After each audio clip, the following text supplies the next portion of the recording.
back then, those guys, they was making a grip. And Pride was ripping me off. I didn't find out I was getting ripped off until I started hanging around Heath Herring. He told me, like, he asked me, we couldn't tell each other how much we got paid in our contracts. We wasn't supposed to talk about our money. And Heath Herring asked me, he said, yo, how much money you getting paid? I'm like, man, I can't tell you that. He said, come on, man, tell me. And I told him, like, you getting fucked. I was like, how much you getting paid? He said, I can't tell you. Was it hard doing like the negotiations with UFC to get what you wanted? Because you were such a legendary name. I'm surprised they would want to let you go back then.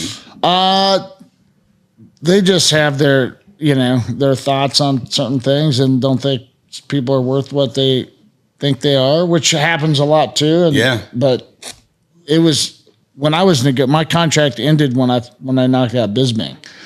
So that was the last fight on my contract, and so it was a good timing for me to have to negotiate, and they said no. And, wow. I said okay. Yeah.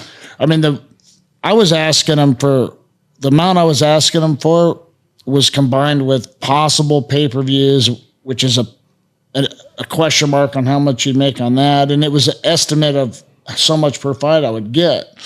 And I went to Strikeforce, and they just gave me win or lose that amount, no matter what. So I was like, it's a done deal.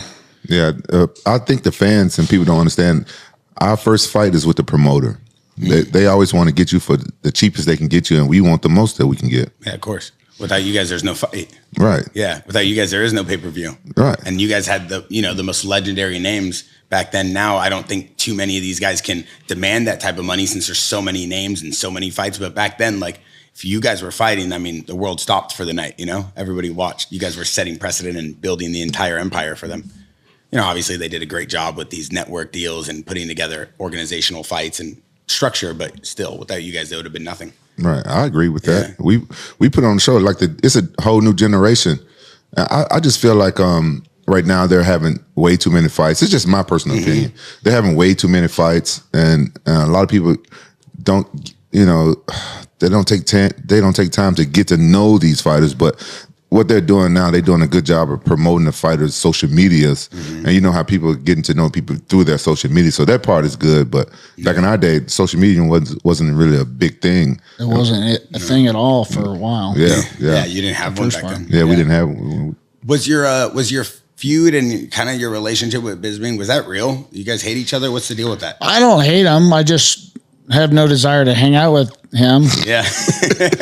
But I mean, it wasn't like when I fought him, it wasn't like, it wasn't anything personal to me. I never hung out with him. So it wasn't like I had been, even though we coached Ultimate Fighter together, I had to deal with him a little bit, but it wasn't like we were face to face that often. Yeah.